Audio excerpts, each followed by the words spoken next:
Hello, my name is Suganisha. My matrix number is BI241602424, and my role in this project is the system architect. As a system architect, my responsibility is to design the overall synchronization structure of our writer priority reader writer system, defining how threads interact, which primitives govern access, and ensuring the design prevents writer starvation. I will now walk you through the three key components of my architecture. So this is the first diagram that provides a bird's eye view of the entire synchronization system. At the top, we have two categories of threads, which is reader threads on the left and writer threads on the right. Between them and the shared resource, I place four synchronization primitives as a control layer. The two semaphores are read try and resource access. Read try acts as a priority gate.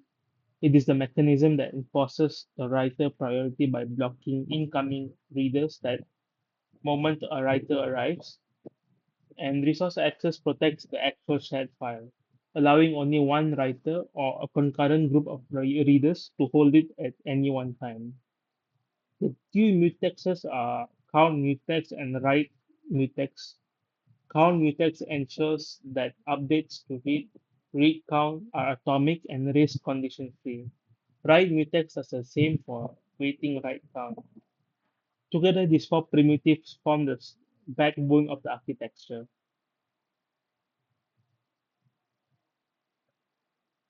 Okay, the second diagram details the control flow of a reader thread across each iteration.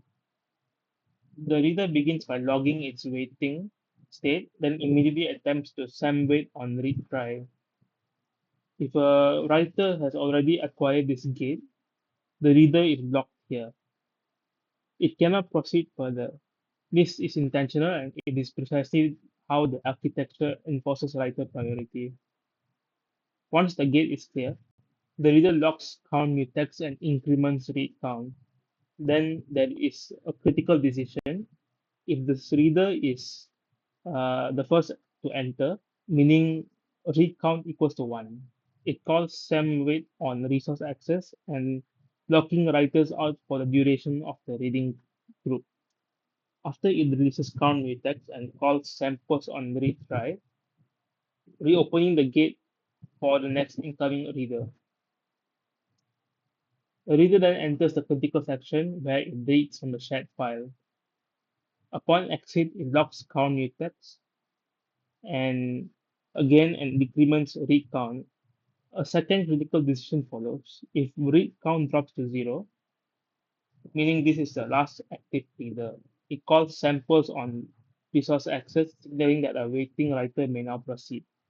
This design ensures readers do not unnecessarily block each other while still yielding correctly to writers.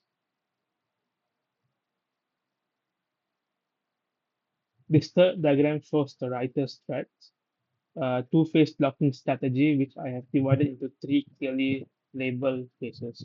In phase one, the writer registers its intent. It locks writes mutex, and increments waiting writer count. If this writer is the first to arrive, the count equals to 1. It immediately calls 7 wait on retry, closing the gate and preventing any new readers from entering. It then unlocks write mutex. In phase 2, the writer acquires exclusive access by calling SEM wait on resource access. If a reading group is still if a reading group is still active, the writer blocks here and waits. Once granted access, it enters the critical section and performs its write operation on the shared file. Upon completion, it immediately calls the SEM post on the resource access, releasing the exclusive lock. In phase 3, the writer deregisters. It locks write mutex and decrements waiting write count. If this is the last writer, which is the count is equals to 0, it calls SEM post on retry, reopening the gate and allowing queue readers to resume. This three-phase structure is what guarantees bounded waiting for writers. No writer is ever indefinitely staffed because the gate remains closed for the entire duration that the writers are present in the system.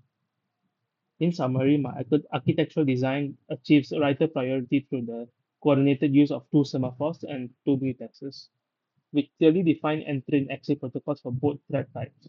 The read-try semaphore is a central innovation. Without it, the system would revert to the classical reader priority model where writer starvation remains unresolved. That concludes my part of the presentation. Thank you. Thank you very much. Good morning, Doctor. My name is Gan Yun and my metric number is BI241101112. Today I'm going to present about Module 2 and 3, which are Synchronization Engine and File Access Layer.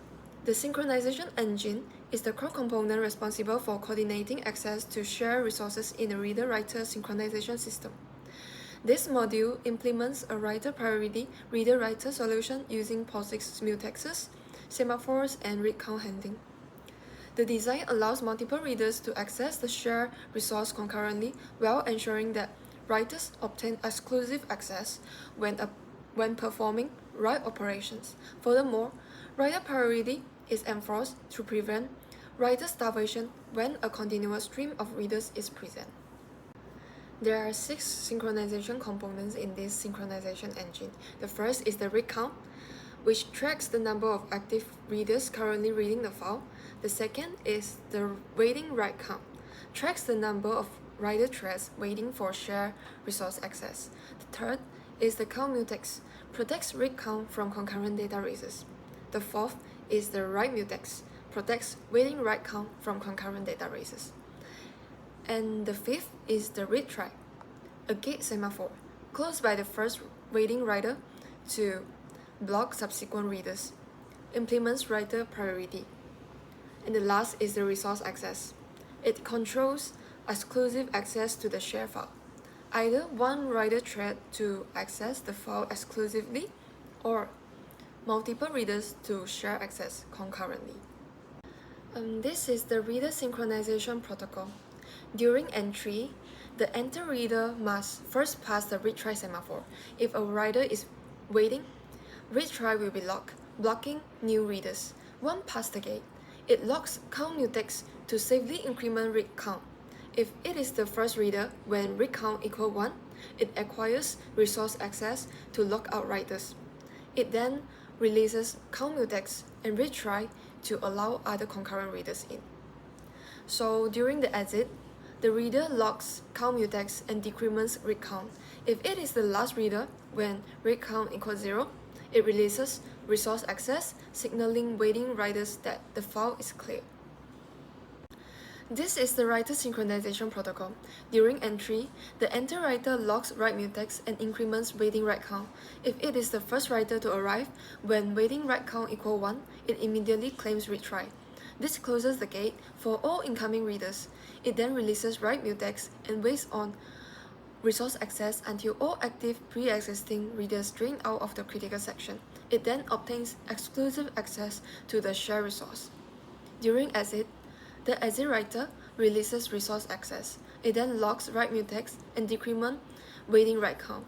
If no more writer is waiting write count equals 0, it releases read try, reopening the gate for waiting readers. The writer priority mechanism operates as follows. Readers may enter concurrently when no writers are waiting. When a writer arrives, it closes the reader gate by locking the read try semaphore. Existing readers are allowed to finish their operation. New readers are blocked until all waiting writers complete. Writers execute sequentially with exclusive access. Once the final writer exits, reader access is restored. The file access layer works together with the synchronization engine to ensure that the file operations are performed safely and correctly.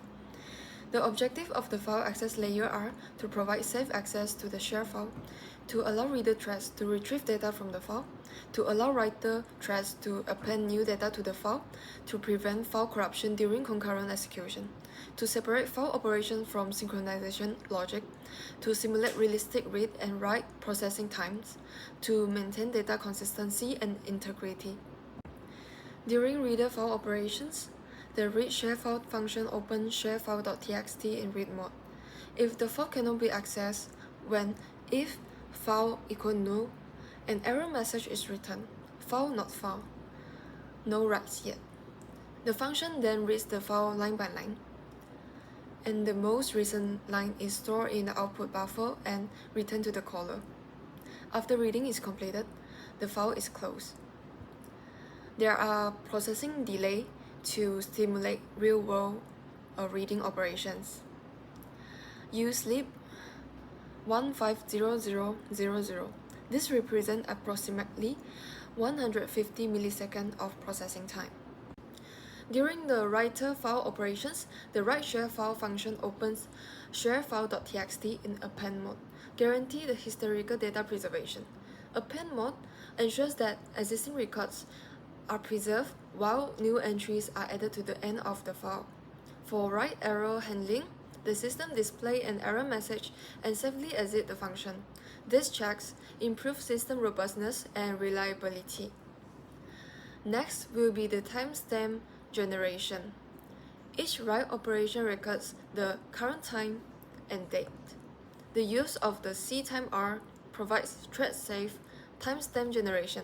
This ensures that multiple writer threads supplying their own stack allocated local buffers, time buff, do not cause corrupted timestamps or data races.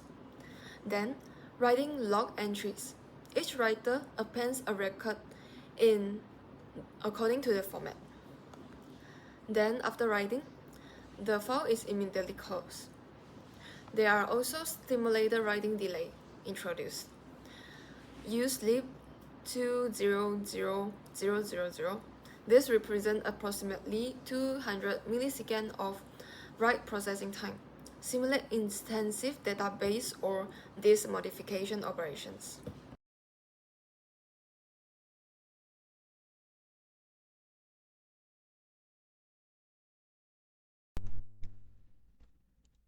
Hi everyone, I'm in charge of the thread management module, and my job is to manage all the threads from when they start to when they run to when they finish safely. And first we will talk about the thread argument.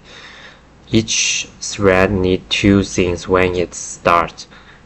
The first is an ID number, and the second is how many times it should run, and we made a small struct, this one, small struct, to hold these two things together. And we also create this struct on the help with malloc right before we make the thread. As soon as the thread start, it freezes memory right away. This is important. It means we never get a memory leak, no matter how the system runs the thread.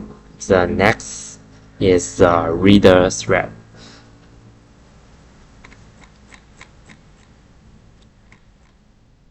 The reader thread.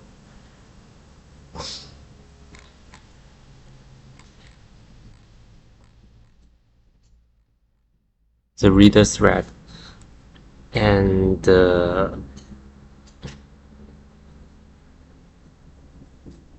each reader does 5 things in a loop.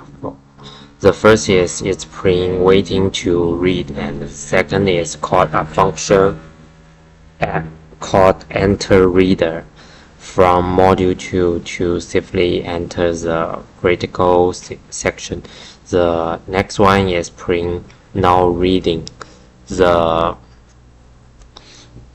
next is called read share file from module 3 to read the file, and the last one is print what it read. The proof that many reader can read at the same time. After that, it's called exit reader to leave and wait 100 milliseconds before the next round. And the writer thread work in a similar way, but it's structured because only one writer can read write at a time. First it will print waiting to write, then it's calls enter writer. The function block new reader from joining. This is how we give writers private. Then it's called read write a share file to write to the file. After writing, it will print finished and call exit writer to release the resource and waiting 120 milliseconds and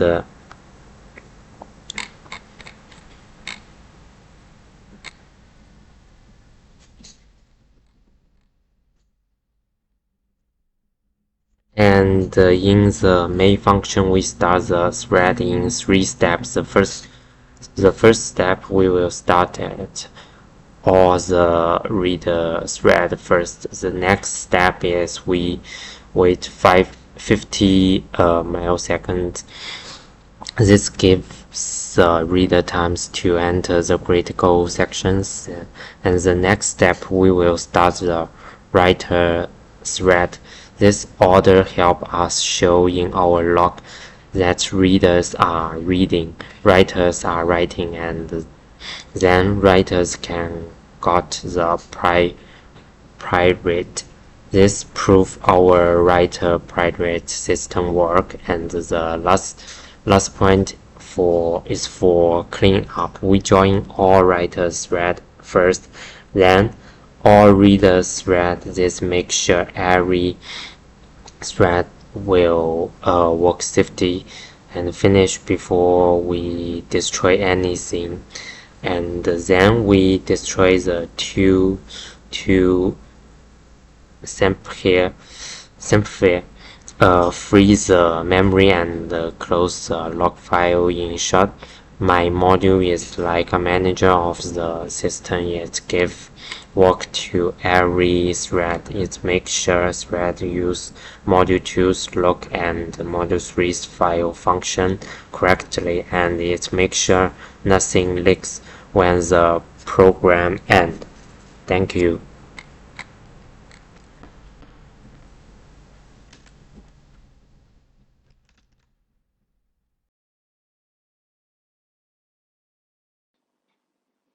Hello, doctor. My name is Damien Liaomin, and my card metric is BI24110012. So I will be presenting two modules. The first module, which is module 4, logging system, and also module 5, testing framework. In module 4, uh, the objective was to build a real-time tracking engine for our system lifecycle. However, because we are using a high concurrency environment, which presented two OS hurdle. The first one is I/O interleaving, and the second one is metric data races.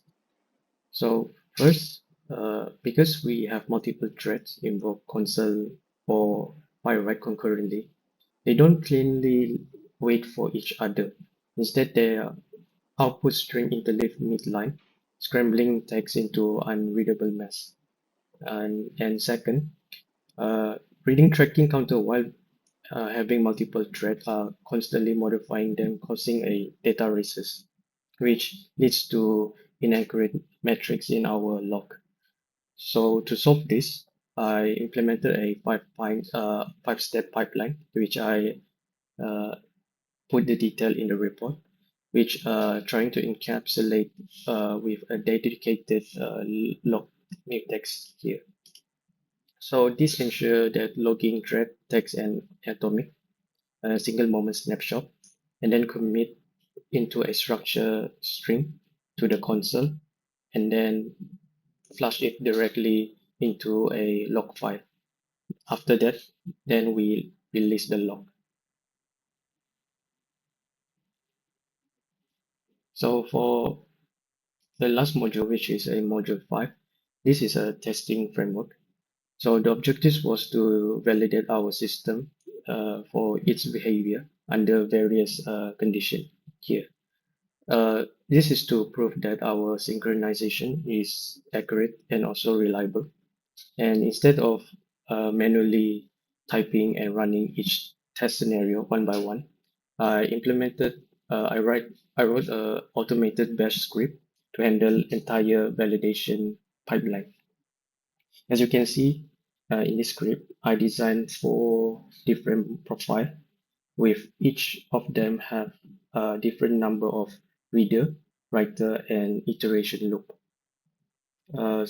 So each profile execute like separately.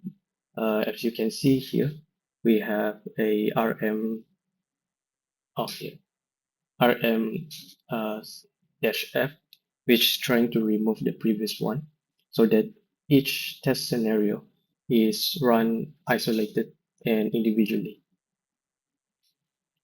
So I also put the running code at the bottom of this comment here. So all I need to do is make sure the directory is correct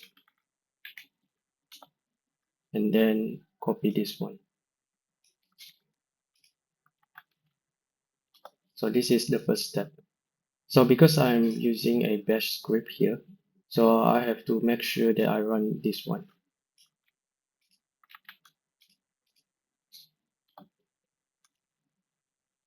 So it will show all running scenario.